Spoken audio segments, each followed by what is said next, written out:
Now listening to the Unsolicited genius. The Genius. Unsolicited genius. Craig D. Molat. You are listening to Unsolicited genius. Unsolicited genius. The Genius. Unsolicited genius. Craig D. Molat. Unsolicited genius.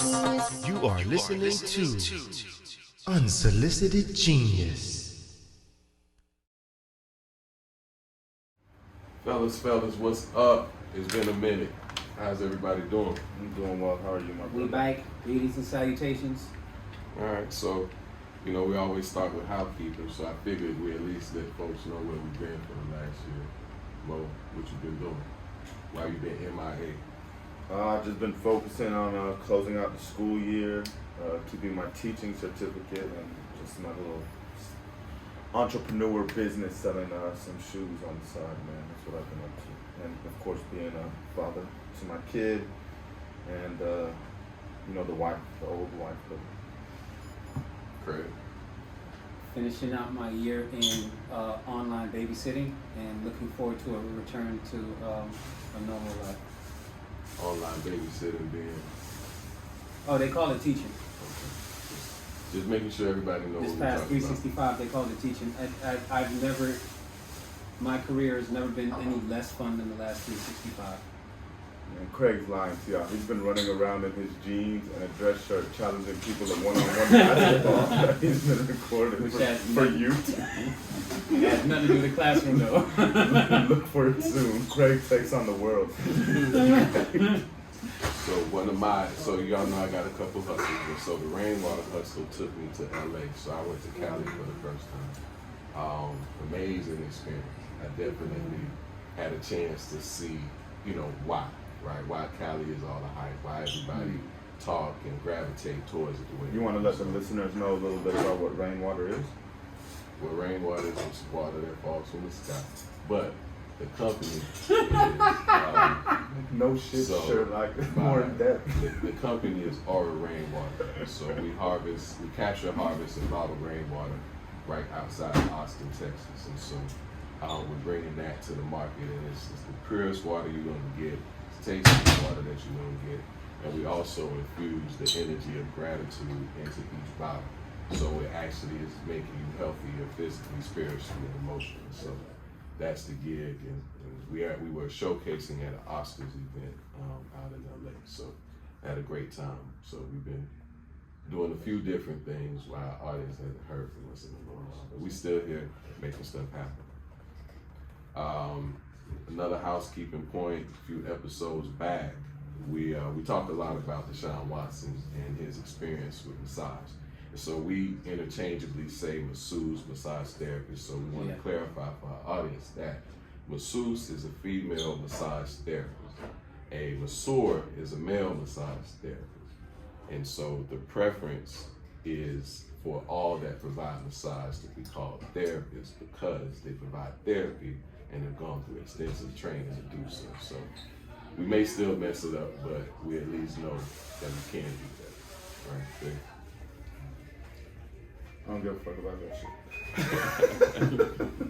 I'm not cool enough to get cancer. Anything else? Housekeeping. Y'all got something you want to get off your chest, something we need to clean up from before?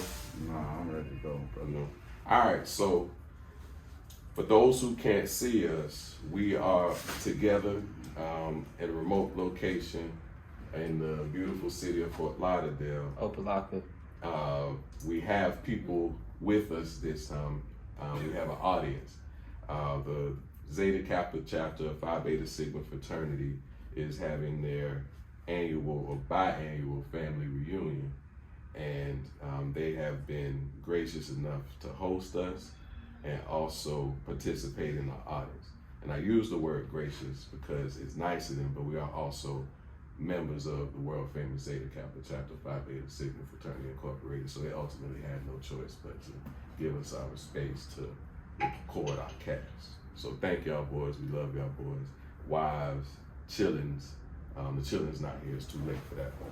We thank y'all, we love y'all. I want to especially thank Natalie. Natalie, none of this shit would have been possible without her and her okay. I want to thank Natalie. Thank you for allowing us to use your room, Natalie. It's beautiful, beautiful. Thank you. I'm not kicking her ass. Troll level on 1,000. All right, so it's a lot transpired since we last got together. But you know, as usual, it's stuff hot off the presses. And so I wanted to start with the Texas gun law that has now been modified so that basically no background check for anybody 21 and older in order to purchase, own, brandish, carry a gun. So it's a free-for-all. You said no background check. No background check. Okay. So my question is, on the heels of this legal change, there was another mass shooting Memorial Weekend in South Beach. At the time of this recording, we were still learning what transpired in South Florida. The shooting actually occurred in Hialeah, Miami Lakes. 20 people were shot, 3 people killed. Protect the innocent. So we are in Fort Lauderdale, give or take 30 miles south of where we are. 20 people got shot, 3 killed. So my question, 2 separate states, 2 different locations, is there a correlation with these kind of laws and these mass shootings? If we're gonna do correlation of laws to shootings, we're gonna have to keep it state to state consistent. You know what I mean? Like Texas state laws and what's happening in Texas. I'd go from there first. A lot of times with issues like these, yeah, the laws do kind of set the table for what can be allowed to some extent because, you know, like with qualified immunity and other things like that, you see people with their jobs.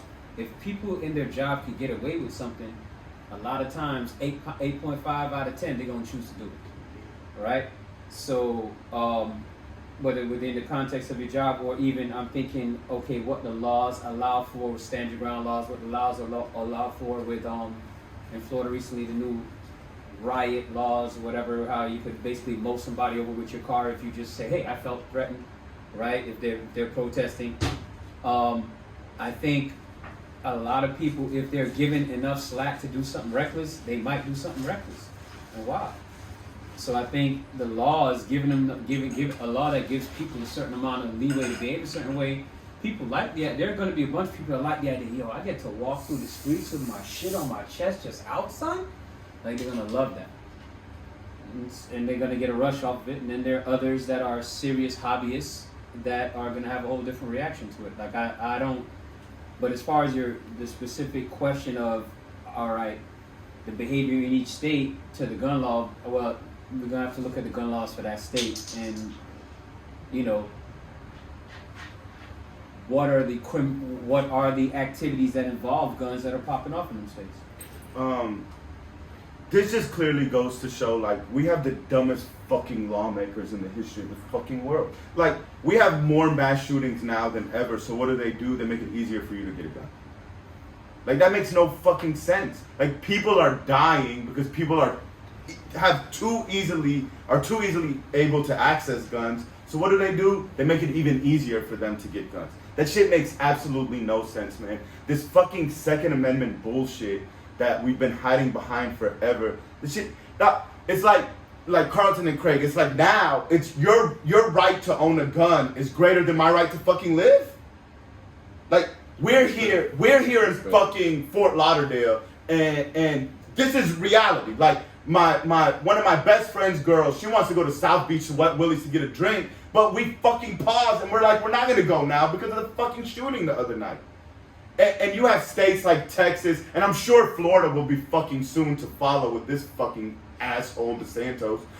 They'll be right behind him to follow. I mean, just some stats for you. Just a few stats. America. International gun-related killings as a percent of homicides related to guns. America, 73%. England, 4%. Canada, 39%. Australia, 22%. Firearms per 100 residents. America, 120.5. The next highest country is Yemen at 52.8, and they're in a fucking constant civil war. Like, that's fucking insane. Gun deaths in America, 38,355 involving guns. 23,941 suicides involving guns. 14,414 involving homicides. And we're making it easier for people to get guns? That shit, it's absurd. There's a lot of it's issues that absurd. blended together in that whole thing that don't relate. What you mean? There's a lot of that talk that uses the word because you establish zero causality. What you mean? So, explain. The cause, it's not the cause. You're a lot That's less it. likely And- to kill if you don't have a gun as a weapon. That's just fact. Okay. That is. If you had to kill a motherfucker with your bare fucking hands, you are less likely to kill him. A gun allows you, like you said, in an emotional state, if you are easily able to access a There we gun, go. any one of us are Go back capable to of that shooting. image. Yeah, but that's what I'm telling you. We shouldn't give So- people guns. So You can't even own a gun in the Europe, health and of they the seem to be doing population just is fine. an issue. Is it my turn? Go ahead. So the health of the population is an issue. The mental health of the population is a serious issue. Right. All of those, just like the shootings and stuff that you're bringing up, those things are definitely on the rise. On the rise, major. There is literally a boom in the mental health care industry. Right. So Right. look, I'm not saying that changing that the Texas gun law is a wise move, but unless I'm trying to get recruited by the Democratic Party or somebody with an agenda that aligns like that, I'm not going to go from that Texas gun law or any specific and establish causality to all the crimes and all that. I'm not on that type of. Yeah. I don't ride that hyperbole boat. So my perspective, right? Causality, correlation, spot on, right? It's so much involved to say a decision in Texas, killing 3 people in Florida, that's a stretch theoretically. But to Mo's point, what you have is an increase in violence, and the lawmakers, instead of making mental health laws, instead of going to the systemic things that we know, we don't know what happened in Miami, right, just yet. But we know several of the other mass shootings, there is a correlation between the person's mental capacity, and in their mental capacity or state, they also had access to guns, which we've established in different conversations that is part of the problem. So when violence is up, Texas, instead of responding, not necessarily doing something with the guns, but their response to the violence, to the deaths, is hold my beer. We're going to make it easier for people to have guns. We're going to make it easier for people to not If I have to recall, worry about comparatively checks. speaking, they've always had it a little bit more lax compared to a lot of states, because hasn't Texas kind of always been open carry? It's been lax. That's what I'm saying. It got more lax. That's all. Instead of something that suggests we're going to try to do something to fight this pandemic, epidemic, systemic, whatever emics that guns fall under, instead of doing something about it, we just made it easier for you to have them and get them. And the open carry laws are going to expand. So basically, everywhere you go in the state of Texas, you will be able to have your firearm at the age of 21. And we don't give a shit about your mental state. We don't care about what you've That's done. right. Go get it. Yeah. If you're a documented felon, okay, maybe we'll keep it out your hand. Doc. But everybody else, have at it. It's not fucking hyperbole to suggest that these guns are the causation of these fucking problems. Mental health is the cause. Sure, I give you that. Right. But Las Vegas, almost 60 people dead. Orlando, almost 50. Virginia, more than 30. Connecticut, Sandy Hook, more than 20. Texas, more than 20. Another one in Texas, more than 20. Another one in Texas, 20. Parkland. These are mass shootings in this country since 1999. Yeah, I think that's wild. This can't happen, Craig, if they have a knife in their hand. But what about the people who enjoy their guns? I watch James Bond. I want to do backflips and do some things while shooting a target in motion. So what about the people that enjoy doing cocaine? What about the people that enjoy doing crack? Why don't we just let them fucking have at it too? Because that's what we let them do with guns. Portland. That's what we let them do with guns. Dog, just because someone enjoys to do something doesn't mean, like, it's not even that I'm against you So are we owning gonna a take gun. cars off the road that go past 65 also? We don't need anything past 66. But we like it.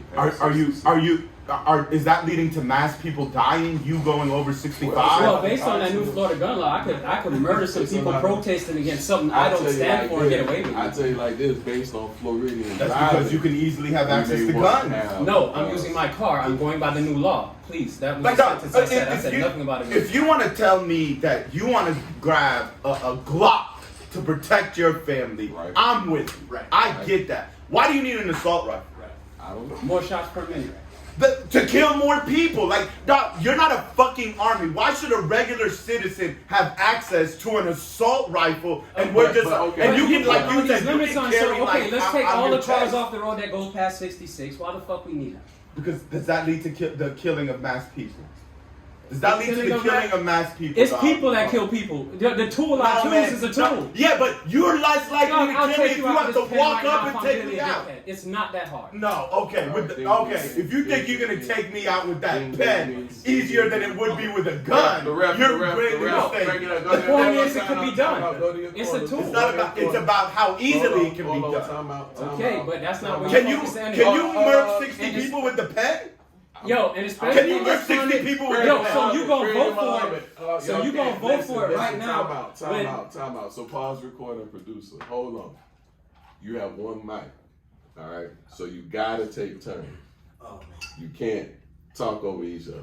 You're not on your Let me get own. some of that, Jay. So you gotta take turns. So one person talk, one person listen, and we go until we finish the Yes, text. but You can't. All you can't do That's it, is talk Jameson. over each other. but you gotta. That's what you want, right? Never mind. Go ahead. Assault rifle versus pistol. Little softer. Assault rifle versus pistol, dog. Big. All right. You got the good mic, so your shit is What- snapping. I got the good voice. They got the good mic. You got the what?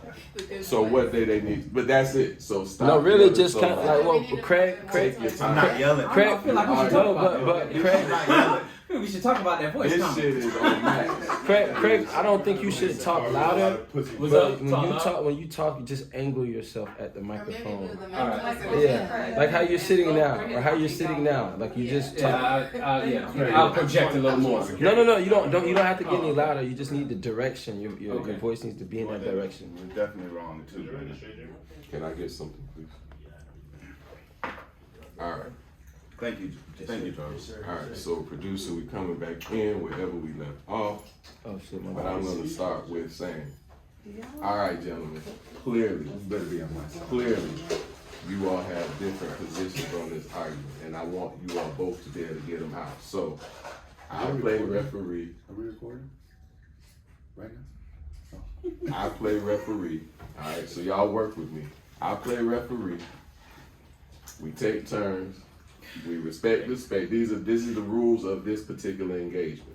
Let's get the discussion out. Let's hear your thoughts, and then I'll tell you where you both wrong. Craig, Then we'll go from Craig, there. fuck this referee. We got to get a text. Rejected out. This So- motherfucker. Craig, I like you more, so you go first. We talking about guns. We talking about guns.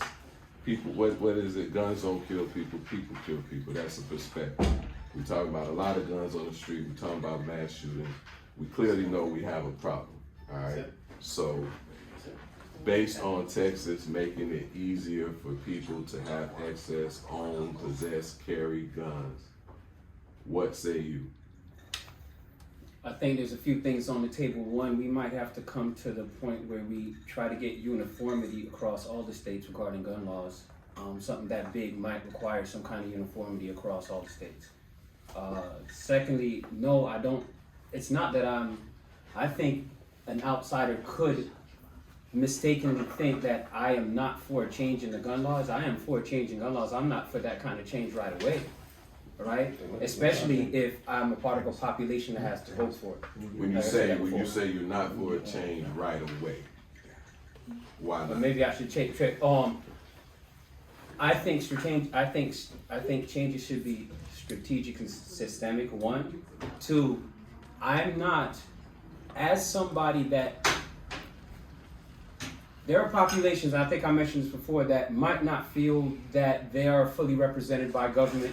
They might not feel that they're getting a fair shake. You know what I mean? Right. So if you are marginalized or part of a otherwise oppressed group, you're not. I don't see you voting for gun law changes when you might feel the need to keep them guns to defend yourself against the very people that are your oppressors. So for example, we know Jim Crow era, it was illegal for blacks to own weapons, and part of the excuse that they were giving to kick in our doors and disrupt our entire existence was looking for guns, and sometimes they found, sometimes they didn't.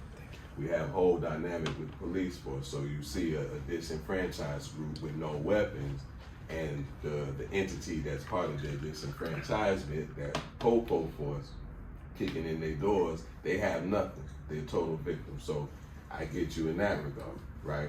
So if we want citizens, in particular disenfranchised, to feel safe, what do we do about those same citizens that are also at risk of being killed when they go to the grocery store? In Texas, one of the things that they include in this gun law decision is one incident where there was a shooting and at a church or a wedding or some event like that, but 2/3 of the guests had their own weapons, and so that it was the okay corral, right? Mm. But that makes Texas proud. So is that what we want? In the sense of, if we get everybody household opportunity to have 1, 2, right? 1 per adult. Do we want that same fear in our country to be where it is everywhere that we go? What do we do about that? Doc, you say a disenfranchised people. People aren't getting guns though because they're worried about the government. Like, Buddy in Minnesota had a gun in his car. It was registered. He told him he had a gun. He still died. Black people owning guns does not save them from the police because they're a fucking. They're a force. They're a gang. They're a fucking gang. That's not why most people own a gun. Most people own a gun because if a motherfucker breaks into their shit, they want to be able to stop that motherfucker from taking their possession, or at worst case scenario, from harming them or their family. That's why most people. So yes, I'm in favor of you having a pistol. But Doc, explain to me why you can own an assault rifle. What's the benefit of that, Carlton? I don't know.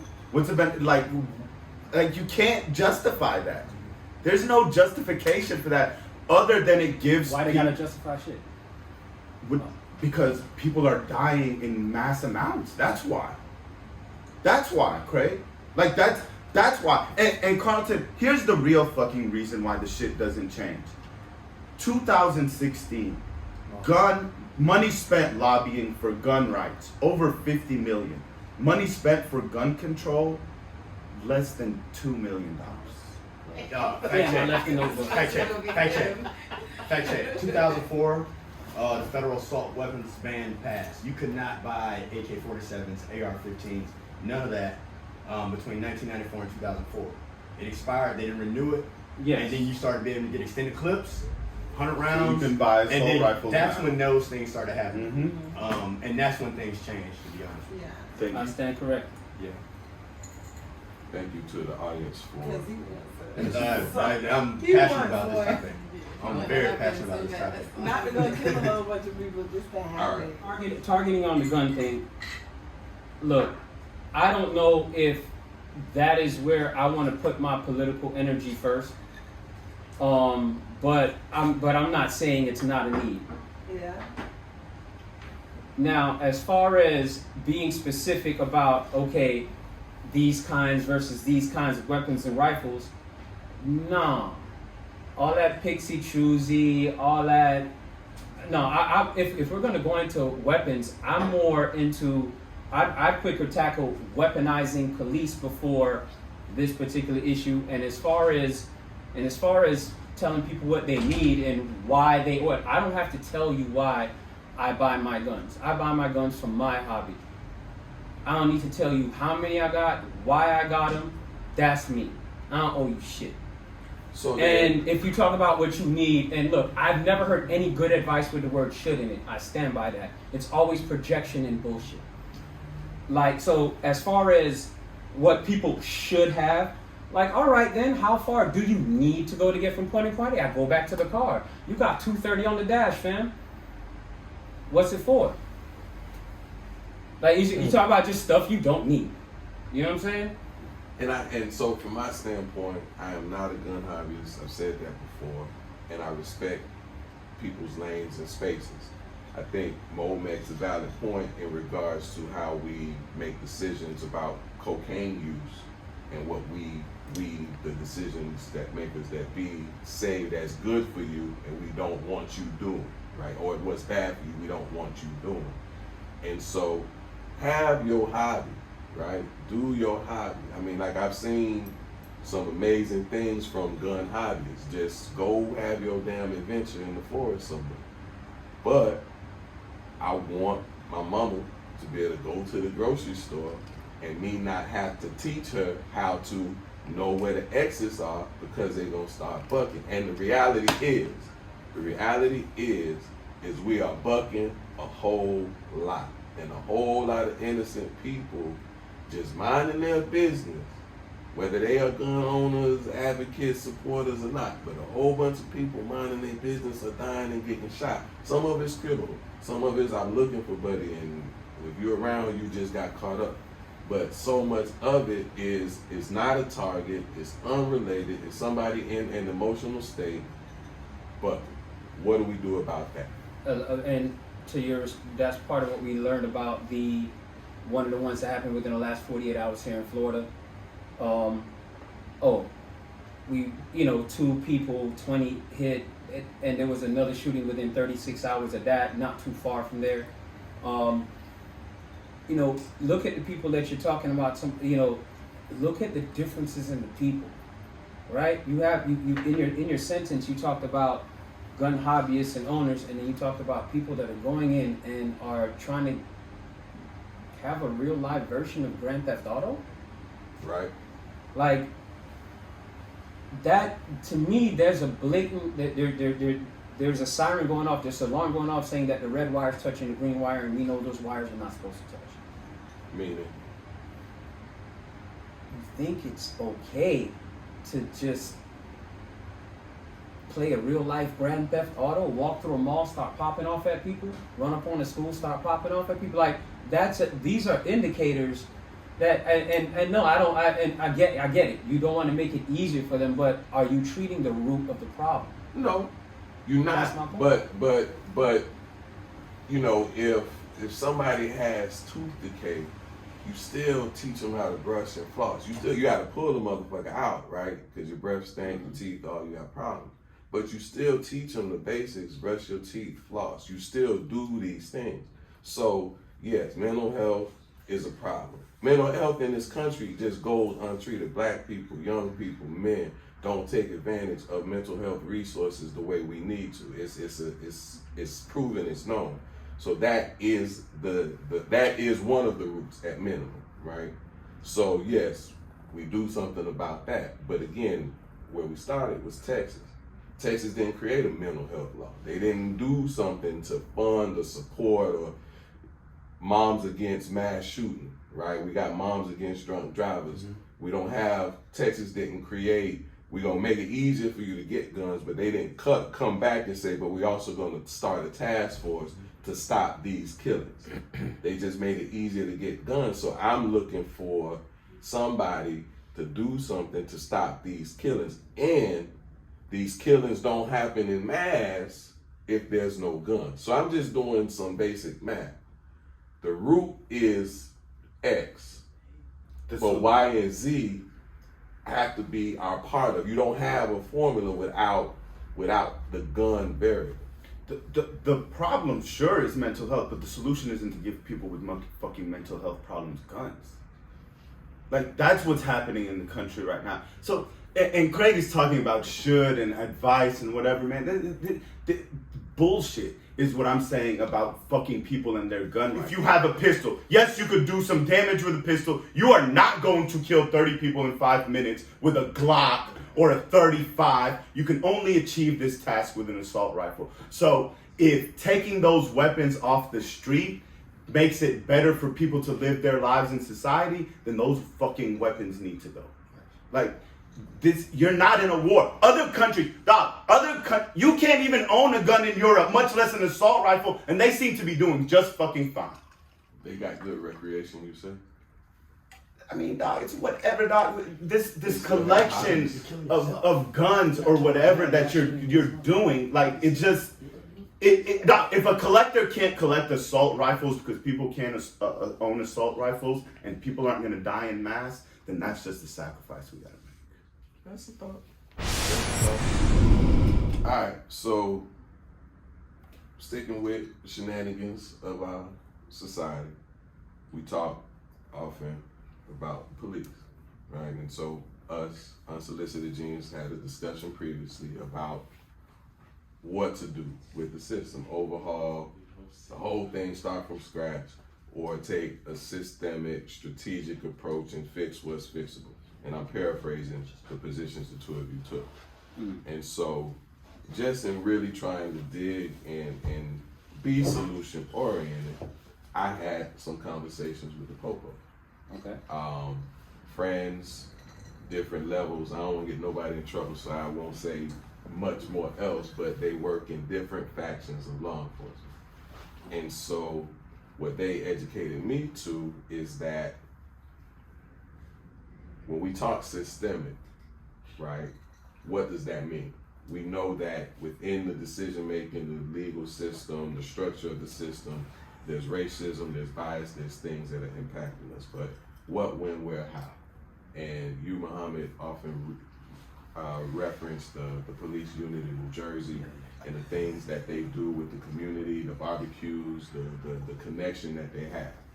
So I asked my police friends, if we have a department that's doing it well and we see that it works, why aren't we able to take that same the best practices approach and apply that across units and departments across the nation? And the response was, we would if we could, but just like everything else, policing, the departments, the units, all the way up to DC, is driven and led by white men.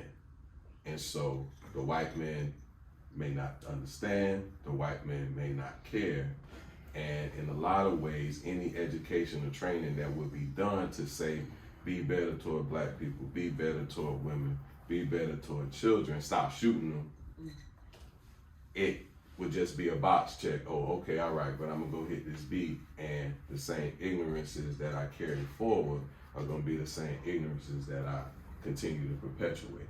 So, in short, the reason it keeps happening is the same reason everything keeps happening in the U.S.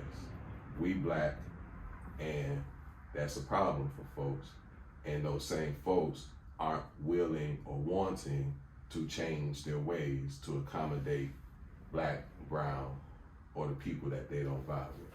So that's my addition to our discussion, but then I still go back to how we fix this shit. I'm gonna just double down on what I said the last podcast, man. The whole system needs to go. It needs to be torn down and just rebuilt from the ground up. I'm not telling you that that's realistic, but that's what needs to happen for the system to change. Man, it's the foundation that the system is based on, Carlton. Like, I was teaching my kids the other day about the Atlanta race riots of 1906. And dog, in Georgia from 1890 to 1920, 482 black people were lynched. No one was convicted for those crimes because it happened all the time in the South. Thousands of lynchings. Nobody was convicted. 4 white women accused 4 black men of assaulting them with no proof, no evidence, nothing like that. The papers ran with it. And the response to the 4 black men was they increased the number of police, they gave them more power, and they told them basically their responsibility was to protect white people from black people for 4 assaults. But the 482 lynchings, they didn't ask for an increase in policing or any of that, or to protect black people from white people. The policing in this country is based on catching black people, from slave catchers to protecting white people from black people. I got an audience member that has something to say. Go ahead. So what do you guys think about the privatization of prisons? Like, when you privatize prisons, the only way you can make money is to fill the prisons up. That's why I feel like it's the whole system that needs to go. Like, think about like what he's saying is the privatization of prisons. You give people an incentive, the greatest incentive in the world, money, to put someone in jail and keep them locked up. And then, like, for these people that are in positions of power, it's like, hey, it's easier for me to throw the black buddy into jail than it is to throw someone that looks like me.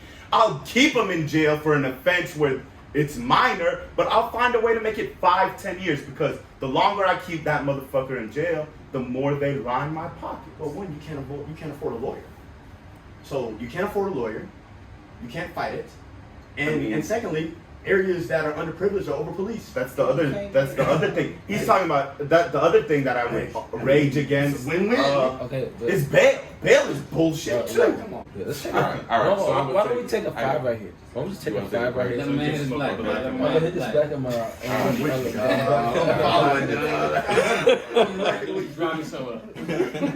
Somebody's eye is gonna be out. Definitely like 2 kids in the house. Unsolicited genius. Me? Yeah. What's up? Me and Johnny are closer to maturity than I am to Kamari.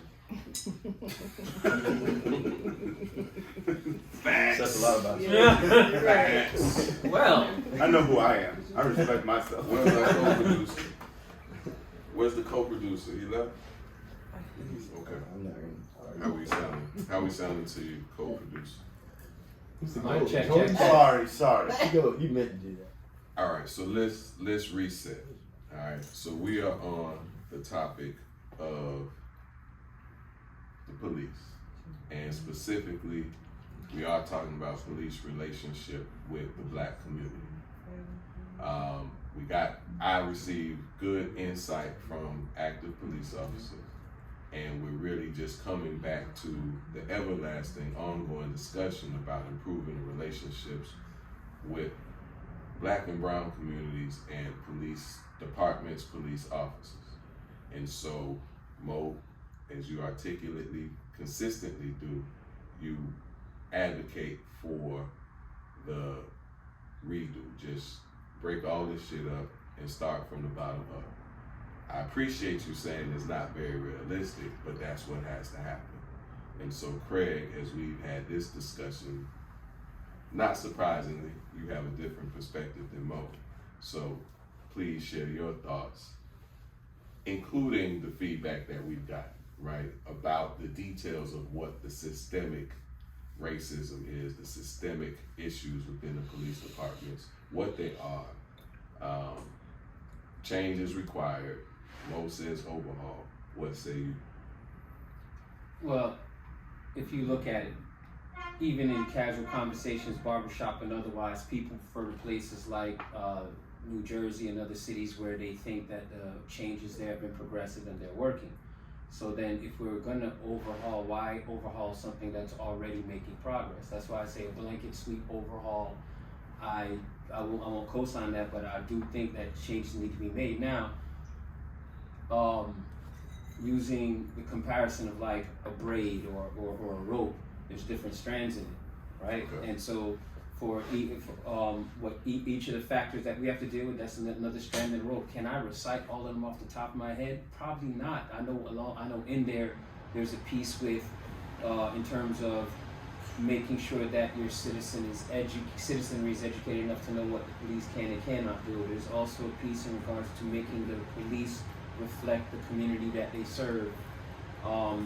There's militarizing of the police force. There's qualified immunity. There's a whole bunch of other factors that go into it, and I doubt I'm smart enough to lay out a whole plan for every one of those fibers in the rope right now. But I do think if it is a systematic problem, then the cure will also have to be systematic. That's fair. I look at it at least. Just don't make it change the law so that people with the air freshener, the pine tree air freshener on their rearview mirror don't get pulled over, right? Like, I get it. You don't want drivers being distracted. You don't want them having shenanigans in the windshield that prevent them from seeing what's in front of them. But we've been riding around with the Christmas tree air freshener since 70 something, right? But here we are, 2021, black man dead because he had Christmas tree air freshener, pine tree air freshener in his car. But come on, Carlton, you don't really believe they fucking pulled him over for the pine tree air freshener? They pulled him over because he's fucking black. Well, pine tree air freshener is the fucking excuse they give you to justify pulling him over because he's black. Like, dog, that's why they put all these bullshit laws and over police. They just, dog, if you start off with the premise of we are going to catch black people, the only way to change that is to establish a new culture, and you have to start from the ground up. But it's some black people that need to be caught, right? If you're a criminal. But how do you know? Well, I'll give you an example. Like, when you pull over the soldier in Virginia who's in full fucking uniform and he has the fucking license plate thing in the back for his new car, is he a fucking criminal? Or because you see he's black, you assume he's a fucking criminal. That's too obvious. You pick a different one. But dog, the bird watcher motherfucker. I could go on for days.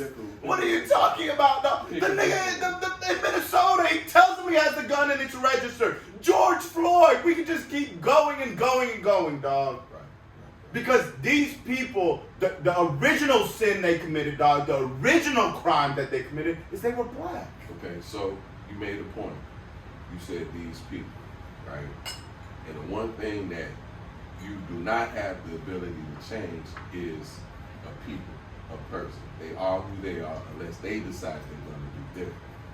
And so the police officer that kneeled on George Floyd's neck, there was nothing anybody could do to train, teach, restrain him from being exactly who he was. So the only point I make about the pine tree air freshener is just writing. All I'm saying, don't create we know it's an excuse. We know it's not the reason.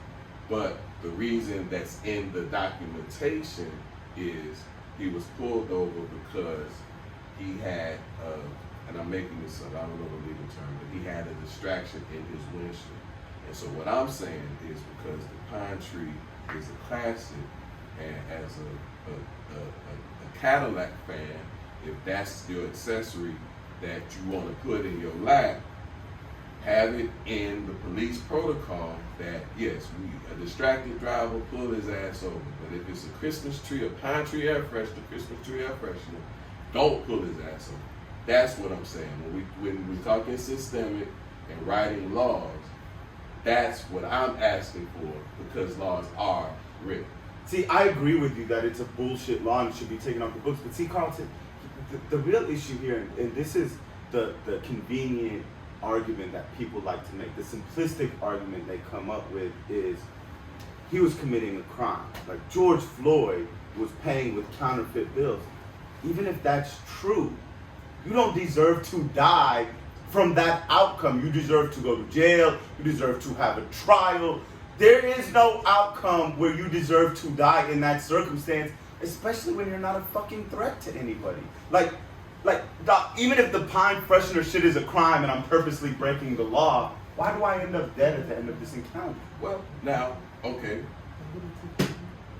Craig, before I go, you got a retort, because I talked to the Popo friends, they also helped explain that to me. So, in that particular situation, the we know the country wasn't the issue. We know race was the issue. But in the moment, in the situation, why it wasn't the taser and it was the gun is training. Period, point blank. Training failed in that moment. Again, systemic. Because training failures happen all the damn time, right? In every industry, every profession, training failures happen. But when you're a law enforcer and the training failure occurs with a gun instead of a taser, somebody end up dead. And that's the problem. You know, it makes that your statement makes me think of two things. All right, one, in terms of the training, and you think of the training that a lawyer goes through, and the training that police go through. I think maybe that should the amount of time invested and the knowledge of the law, right? I think there needs to be more. We need to consider more on the police end, getting them up to the level of, or in the direction of what somebody that is working as a lawyer would, the body of knowledge that they would have, right? We need to get more of that exposure, more training in that line or in that direction. I mean, listen, man. I'm not telling you that being a cop is an easy job. Like, if you going out there, you're taking a certain amount of risk with your life. What I'm telling you is, I agree with what he's saying. The training, it's like 3 weeks in a high school degree, and we give you a gun and tell you you're the big bad bully on the block. Like, that's fucking crazy.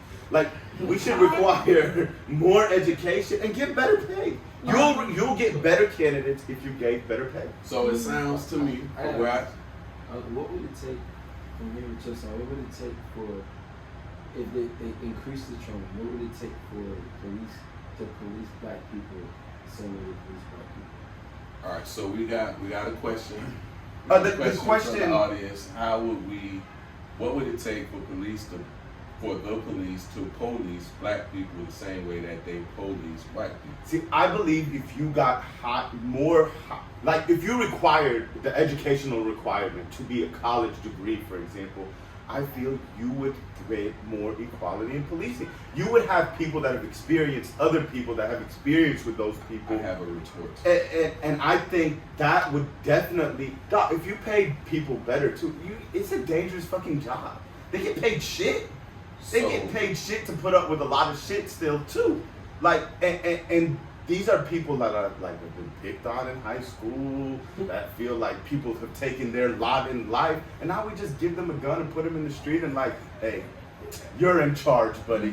You get to tell the world what to do, and they abuse that power. So my police friends, my law enforcement friends, did say that there is actually a significant number of educated and degree officers in the field. Where they fall short is their ability to handle the stress. And so they book smart, but they're not street smart. They book savvy, but they're not street savvy. And so when the boo-boo hit the fan in the moment and you're needing to make a split decision in a situation that's already gone awry because you failed in your training, that intensity of the moment causes you to reach to in your mind know that you're reaching for your taser, to say out loud, I'm grabbing my taser, we finna tase him, and then I'm gonna pull it and it's the taser, but it's actually your gun. That's somebody who is book smart, somebody who has the education, somebody who has the capacity, but in the emotion of the moment, the training failed. Fuck that the training failed, Carlton. She's a 26-year veteran of the fucking force, and she can't tell the difference between her fucking taser and a fucking gun. Like, I find that fucking incredible to believe, dog. And I believe that's just the bullshit story they're peddling to try to get this motherfucker off. Because how can you make that mistake?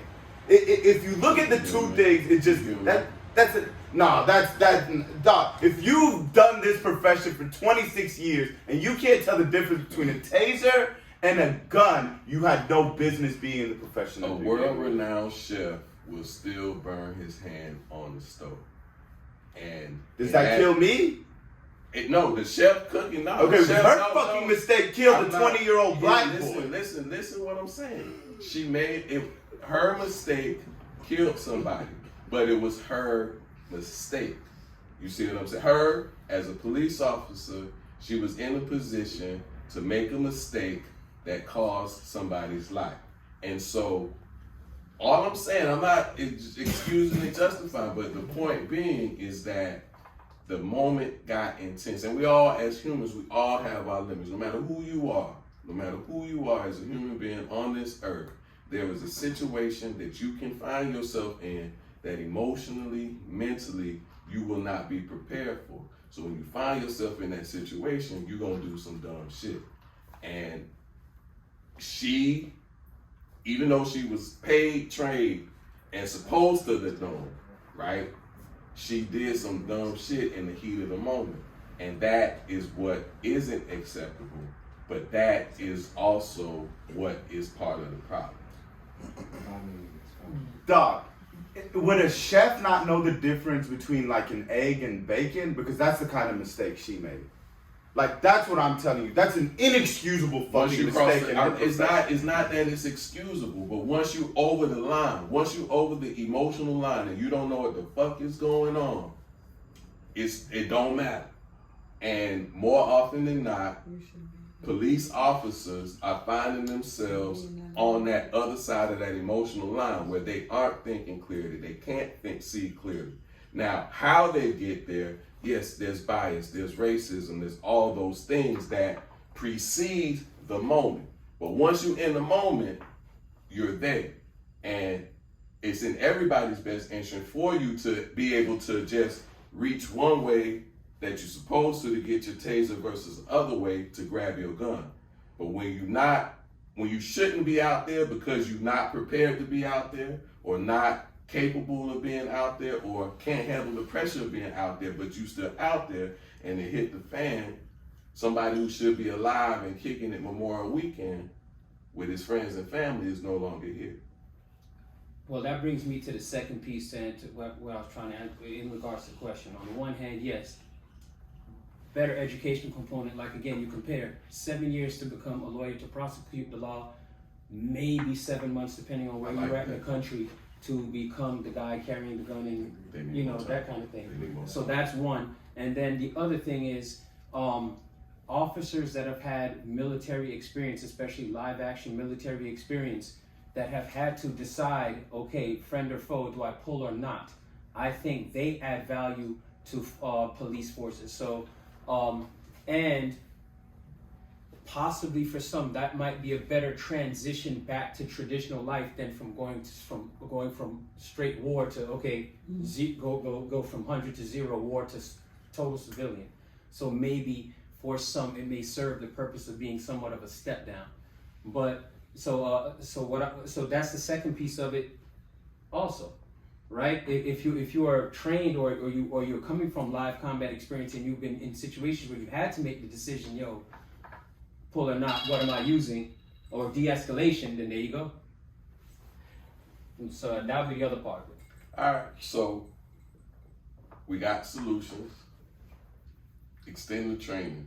Sounds so simple, but they need more time.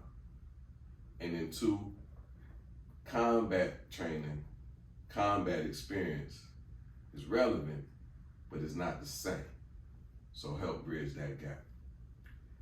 And the commonality in our 2 discussions for our 10th episode is mental health. And police need it too. Law enforcement need it too. I'm sure there's some firefighters out there, especially out in Cali, right, that need some time, attention, and consideration. We had a question from the audience. Yes, audience. I just want to make a quick. I think you guys are pacifying it. I think that there should be consequences for making mistakes. Okay. Like I think that you pull your taser, you need to go to jail. Go to jail. Send them to jail so that the next person doesn't make that mistake. I, sir, wholeheartedly agree with you and hope that the lady that don't know the difference between her damn taser and gun for her mistake, the penalty for that will be jail time. Jail time. Like, that's simple. That's how you solve it. I can't kill a normal civilian and say it was a mistake. That's right. This is true. One other thing I would like to They say. shouldn't be above that law. One other thing. I think that also. I'm sorry. One other thing I would like to say is that I feel that we also, the police, we look down upon police as a society, and I think that we should have more black men and more colored people police in our own communities that are able to be in the community to learn who these people are and who these kids are. And I think that would also prevent a lot of what's going on. We don't depend on someone else to police our communities. Or even if there are white or any other racial background, they should be able to talk to the community and come together. Like when they have these town hall events and stuff, and get to know the community that they're policing. Like, that was hey, gonna that's be such and my such. comment. Okay, we know such and such have problems or whatever, their background or whatever. At least they know this person to know how to deal with this person. So it's a comfort level, because they're not going to make that mistake with the white person, that pulling the taser gun thing. Right. It's because they're scared of the brown skin that they see. That But they make that's- and they're frazzled, Yeah. and they make that mistake. And then it's also like when you go to like small towns or whatever, like the police know everybody, so they know how to handle everybody accordingly. So I feel like even with this whole situation, they can just come together, talk to each other. This is your week to be here. Like this is us. This is how we move. This is what we do. Like communication. So just that you said this is us, I'm all up in my feelings. I think I heard that they coming up on their last season. So shout out to This Is Us. So appreciate Fuck that it. show, man. Makes Appreciate you just cry. It's Appreciate depressing. this. Crying is energy, and it's good for you. But appreciate the audience feedback, and actually that was also part of the discussion with our police officer friends. And at the core, to summarize the whole thing, all these ideas, all these thoughts is great. Connection, love, communication, interaction, friendliness, empathy, sympathy, what have you. There's so many things available to us in the communities with the forces.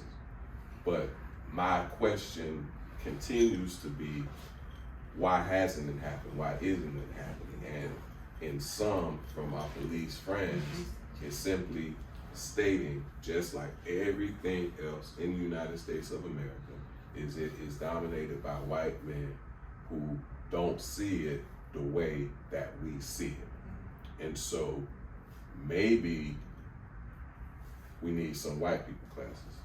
That might be the training. But we'll continue to talk about it. We'll continue to come back to it, right? So, let's I'm tired of talking about how you Fuck, we always gotta educate them on some shit. It's on fucking video. Like, just check out the tape. Run the tape back. And we learn how they move, then we might get somewhere. See, I agree with y'all. I've always been like that. all right, so enough of the news. I'm tired of feeling sad and bad. Let's talk about the NBA and these playoffs.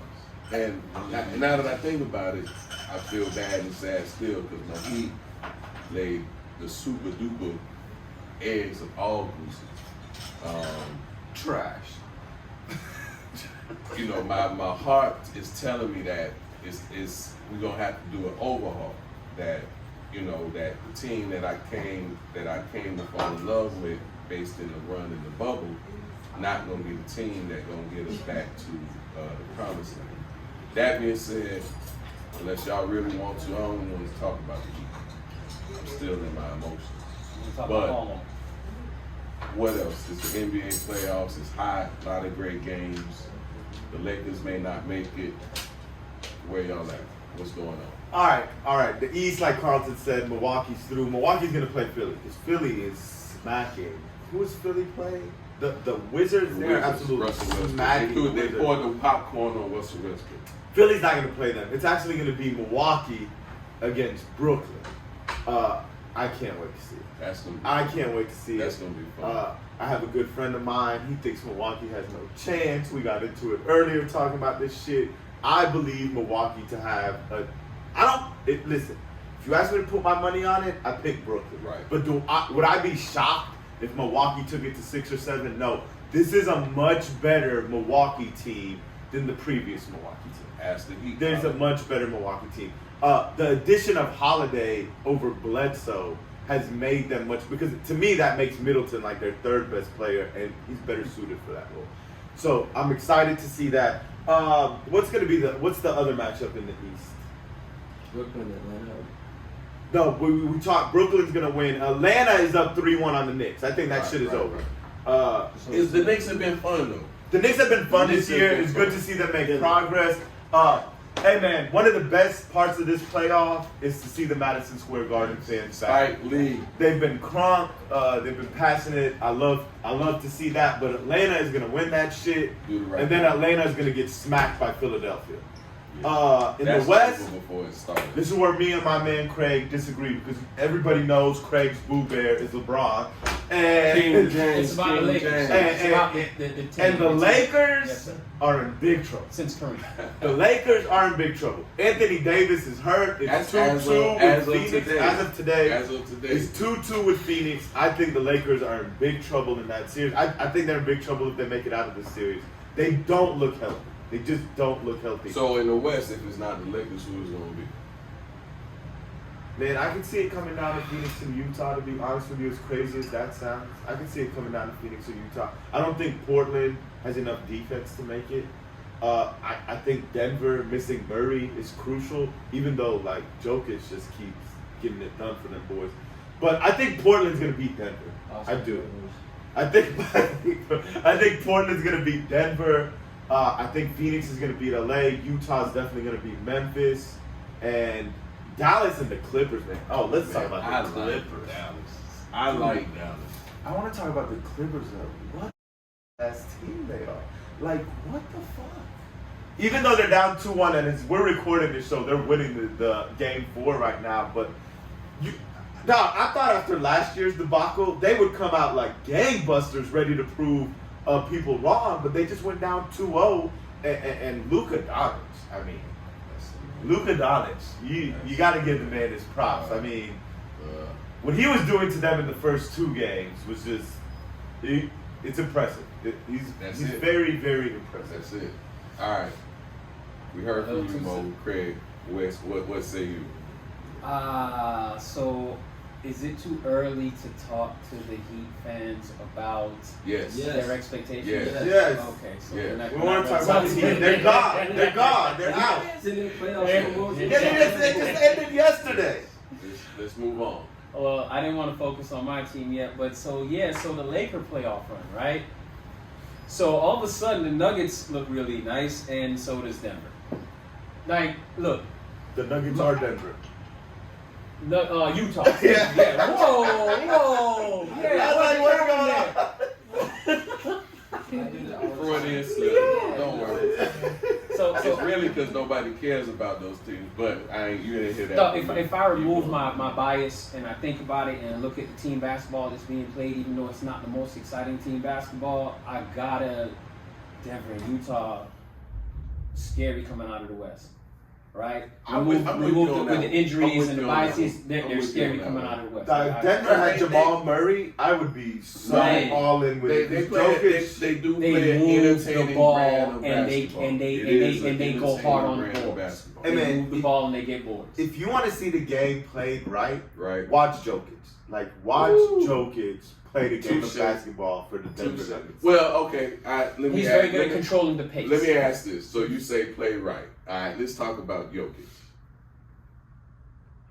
It looks awkward to me, right? It's not flashy. It's not the athletic prowess that we've come to have the highlight reels on ESPN for, right? But he still make it happen. What's that about? Because he knows how to play the game. It's more like he uses his length. It's you know, a lot of big guys, they don't play big. They don't know how to use their size. There's there's small guys that have speed, don't know how to use their speed. He actually knows what his blessings are and knows how to utilize them. But his gift isn't in athleticism. His gift is in his understanding. Like, he sees the game differently than everybody else. He sees the play 2-3 steps before everybody else sees it, and then he's able to execute that. The court vision is Jason Williams-esque. I mean, but his touch, the touch on the passes, is just the moves. He's got like, he's not Kevin McHale on the low block, but he reminds me of Kevin McHale. Like, he's not that as good with the moves, but he reminds me of that. You know, we have listeners that are younger than the age of 30, so you need a better comparison than Kevin McHale, because they ain't seen him. Who else? I mean, they should fucking Googles. YouTube. Yeah, like they better use that interweb. YouTube. Other than Kevin McHale, who else? Interwebs. I can't think of anyone else who's low post game because they don't play low post basketball anymore. Tim Duncan just got in. He had a low post game, right? Yeah, but his was smooth. You can't like compare anybody to Tim. Wow. Why? You're talking about somebody the highest PER in the NBA this whole season. That was one of the focal points of Tim Duncan. He had a high. I mean, I agree with Jokic is great, but I agree with Craig. I mean, Tim Duncan is the greatest power forward to ever play basketball. Yeah, a career. Look, but he could. I mean, he's not going to get those championships. Jokic could go, but in terms he's on pace to have a comparable career. Well, in terms of what I see footwork wise, as far as what power forwards do, there's a very short list I put up there with Tim, and the reason why I wouldn't put Jokic there is because actually he's more like a big Steve Nash to me, right? He operates with a guard-like skill set. He uses his size well, and controls the pace, the tempo of the game, and the way he kind of maneuvers in and around the lane with his handles, I kind of triggers more of a Nash-esque handle to me than memory of who you just compare him to? McHale. Okay, my brain's going.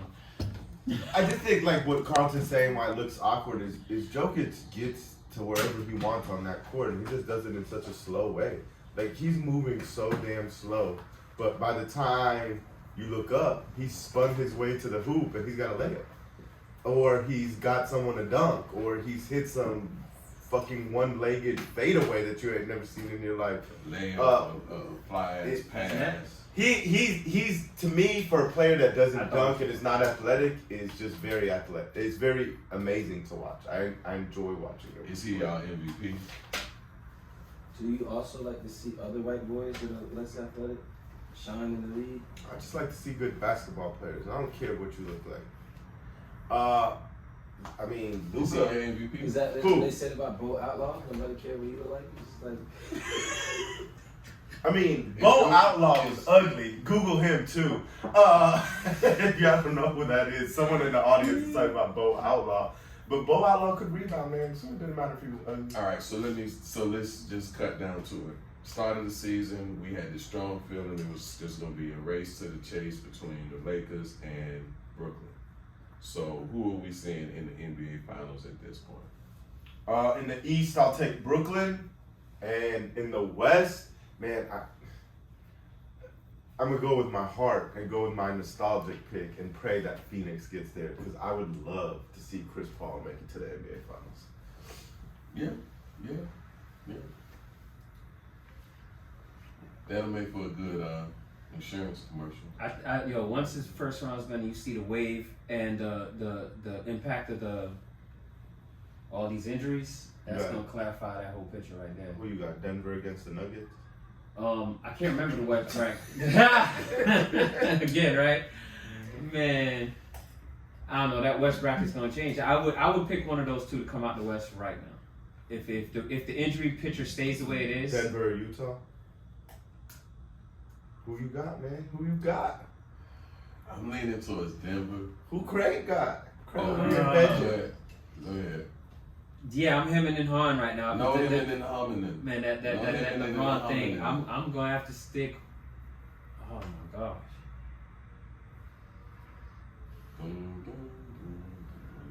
I'm gonna get hold on. God, why would Utah there, man? All right, Craig got Utah in the West. I think we all got Brooklyn. I don't want to pick Brooklyn. But you know, I don't think you have a choice. Yeah. I might. Even though I'm telling you, man, I'll be the Philly gonna give him a game too. I'll go with Milwaukee for now because the way they rebounding and passing that ball, And they shooting well.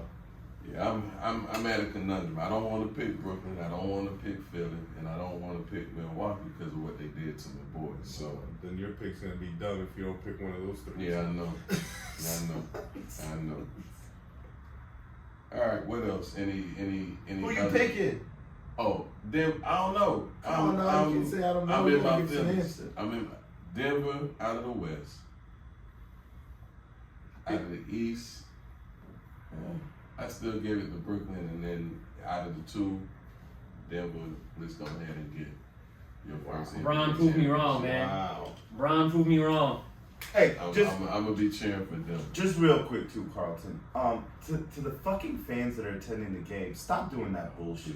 Stop fucking spitting on the players. Stop pouring throwing popcorn. popcorn. Don't do any shit you wouldn't do if they were standing fucking in front of your face. Yeah, if you you're gonna do it, cowards. stay for the hands. Just fucking enjoy the pansies, game. man. Just go to the game, enjoy the game. Yell, boo, cheer, scream. But see, dog, the underlying part of that shit that bothers me is this is like them, like they're like, these are black men. I can throw my popcorn. I can spit because they can't do anything to me. It's like they're hiding behind this protection that they feel emboldens them to do this shit. Stop that shit, man. You're there to fucking watch the game.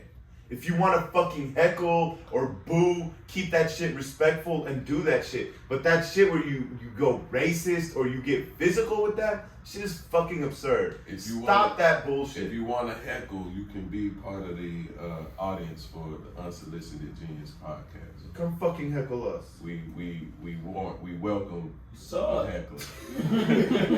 We welcome a heckler. All right. You fucking spit on me, it's gonna be a fucking problem. I'm telling you now, man. True that shit. motherfucker's better than me, True Trae shit. Young. All right. Are you entertained by J. Cole's album? I can't speak on it. I haven't heard it. I let it. Ooh. Yes. Ooh. I want to go back through it again. I've already gone through it a couple of times, and in an era where I don't usually go back to albums, I do want to go back to it. I don't know if it's going to be how hard I'll be going back to, how long, but I do want to go back to it. I've gotten to it once or twice, but I haven't gotten to even on the second, third, like I'm hearing stuff that I didn't hear before, like little references, wordplay, which is with guys like him, that's gonna happen.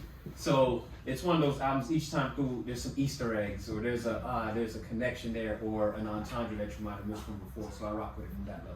You know, day one, I was not a J. Cole fan. You know, his first album for sure, you know, I know Cass was liking it, talking about it. It didn't move me. But the last few, but specifically this album here, man, that brother's brilliant. The brother is insightful, and he exhibits a rhythm and flow that makes me feel like, say what you want, but I feel a Rakim-ish, right? Like Rakim, it felt like I was just riding on a surfboard of words that all made sense, that all was thought out, that all were purposeful and loud. You know, J. Cole is on the more thought-provoking side. You know, he don't have a lot of club bangers. I can't think of, you know, he not 2 Chainz for me.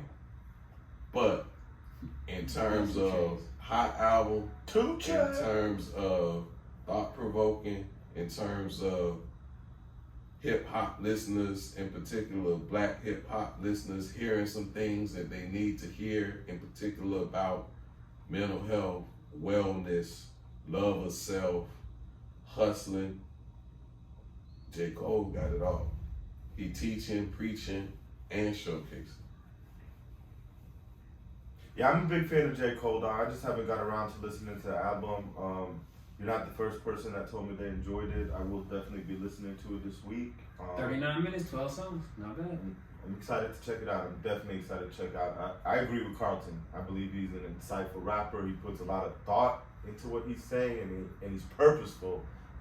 in what he's doing with his music. And 21 Savage killed his verse. Shout out to him. He's growing up as a rapper right before our eyes. What about his basketball career? Who? J. Cole?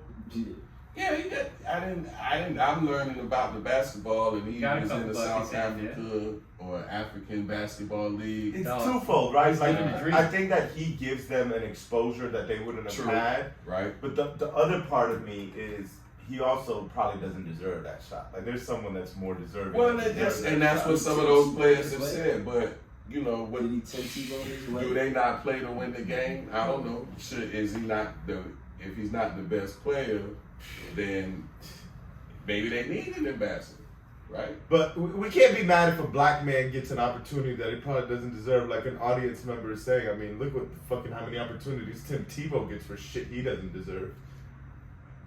We gonna hate on Tim Tebow. We're gonna hate on the opportunities he gets that are not well earned. Go Gators. Pride is the devil, guys. Go Gators. Go Gators. Yeah.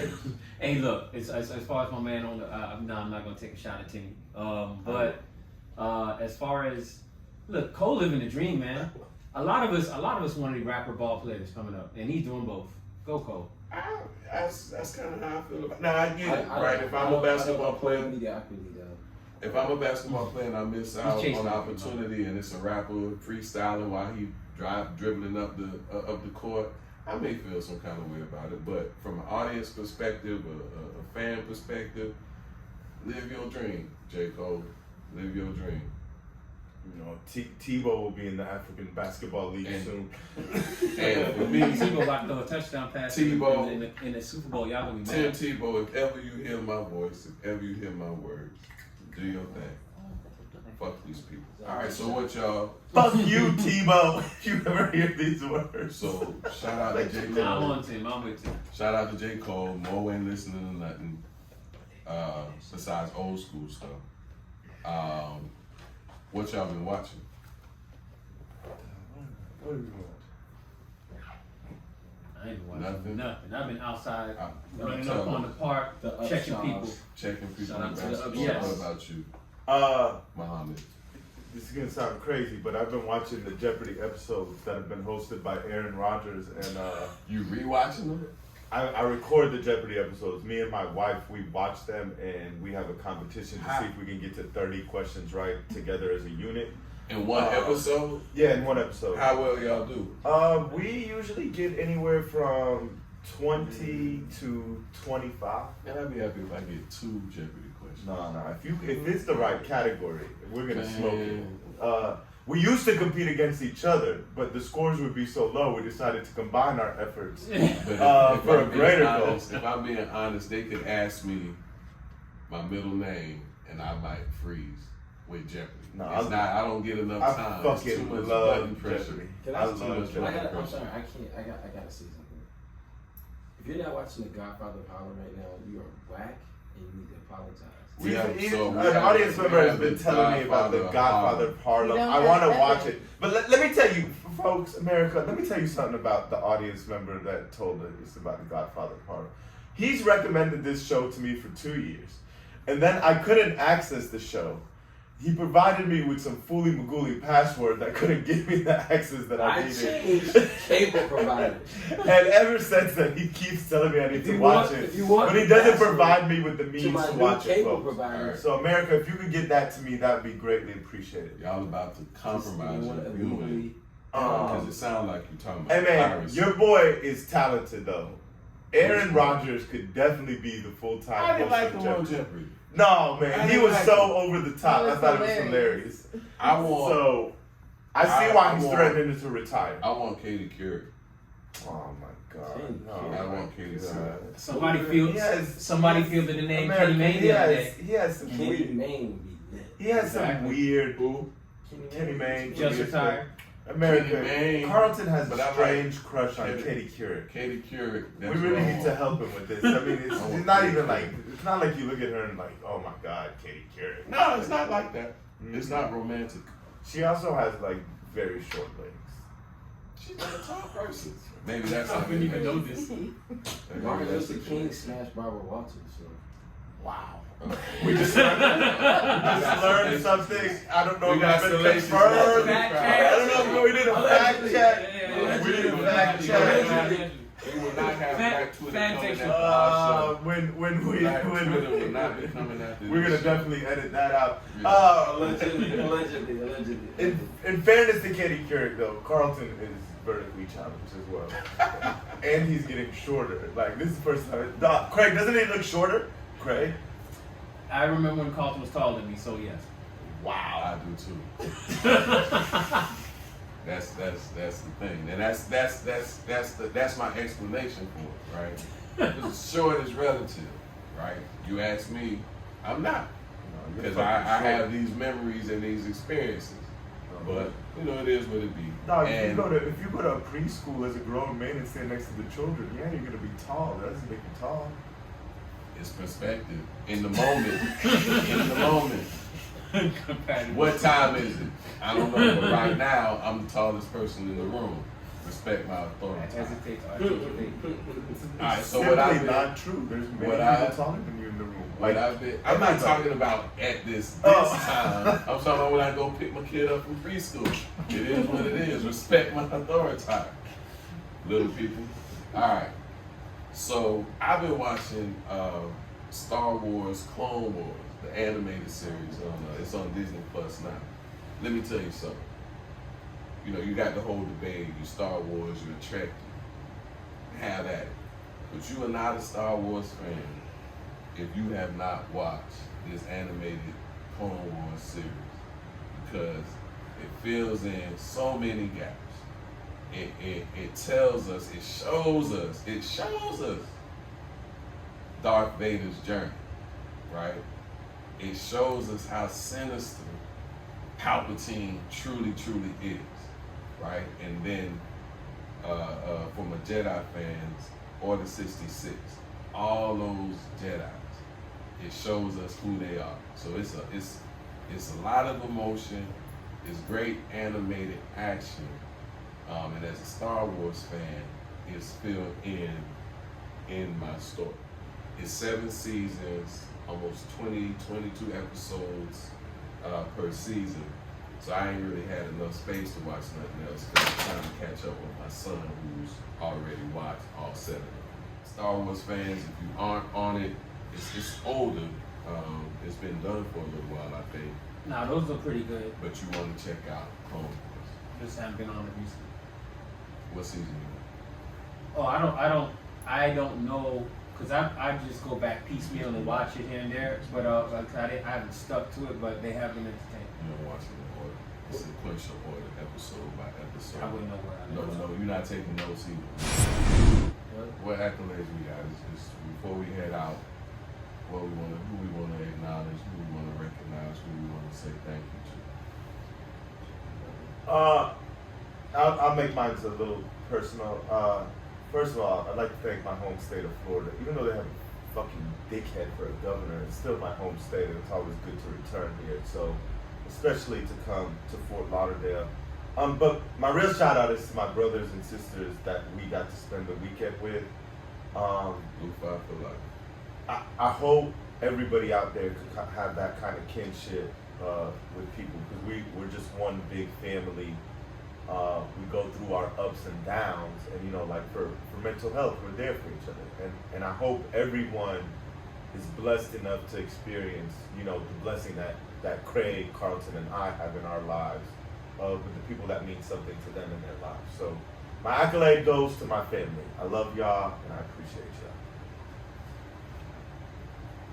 y'all. For me, I think, who to thank, I don't know. But I'm thankful that I'm able to be here in South Florida, my home. A year ago, I had no idea who would even be here. So the fact that it's Memorial Weekend, I'm by the water, I can smell the salt in the air, I'm seeing my loved ones, I'm seeing my brothers in blue, and we're here. And we're alive, and we're healthy, and we're laughing, and we're dancing, and we're loving, and we're fussing, and we cussed. And a year ago, I just didn't know. And so, thank you, Lord. Thank you, Bros. Thank you, Craig. Thank you, Mo. Thank you, audience. Unsolicited Genius is this is our 10th episode, and so many more to go, so much more to do. We appreciate you all for being here with us, for your feedback, for your support, for our audience that's with us here tonight. Thank you for your engagement. Thank you for your entertainment and your patience for our shenanigans. We love our audience. We love y'all. Episode 10, Unsolicited Genius, 1001 more to come. Have a wonderful morning, evening, afternoon, breakfast, brunch, lunch, dinner, wherever you're doing, wherever you are, listen to us. Peace, love, respect, and regard. And we'll holler at you next time. I'll be up all night. And I don't even know this yet. I don't really know. What up, dog? Long time, fam. I almost say recognize on the slide. Man, it's been a minute. I think I'd rather just like talk. Yeah. Here. Hey, man. I like that. Oh, you on Old-Town? Or? Couldn't do it without you. I ain't know I was gonna be. Nah. You are listening to Unsolicited Genius. Unsolicited Genius. Unsolicited Genius. Craig D, Molat, Unsolicited Genius. You are listening to Unsolicited Genius.